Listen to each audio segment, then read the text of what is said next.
হায়রে এমন তো হতে পারে তোমার জোহরে জানাজা। পারে কি পারে না? পারে কি পারে না? পড়েন আমার সাথে।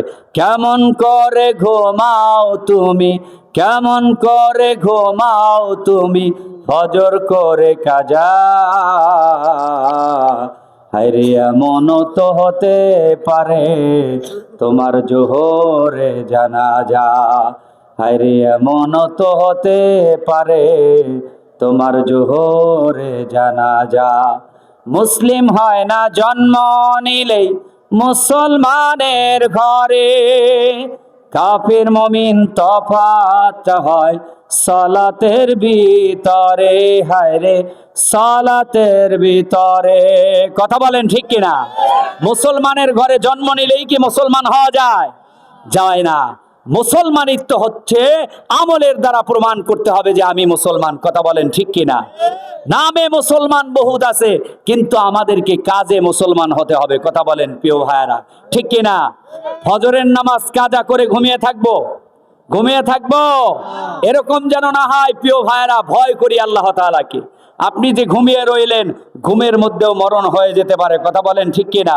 আপনি যে নামাজ আদায় না করে ঘুমিয়ে রইলেন, হয়তো জোহরের সময় আপনার আমার জানাজা হতে পারে। কথা বলেন ঠিক কিনা? প্রিয় ভাইরা, সংক্ষিপ্ত সময়ের আলোকে আমি আপনাদেরকে সালাত নিয়ে কিছু আলোচনা শোনালাম। এই আলোচনাগুলো মূলত আমলের জন্য, যেন আমরা সকলে নামাজের প্রতি পাবন্দী হতে পারি। সালাতকে আমরা গুরুত্ব দিব।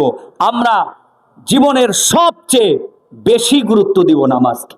বেশি গুরুত্ব দিব নামাজকে। প্রিয় ভাইরা, সেজদার স্বাদ মজা যাহারা পেয়েছে, তাদের থেকে কোনোদিন নামাজ ছুটে যেতে পারে না।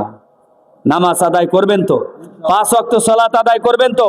কারা কারা ইনশাআল্লাহ হাত তুলে দেখান। আল্লাহ তাআলা সকলকে কবুল করুক।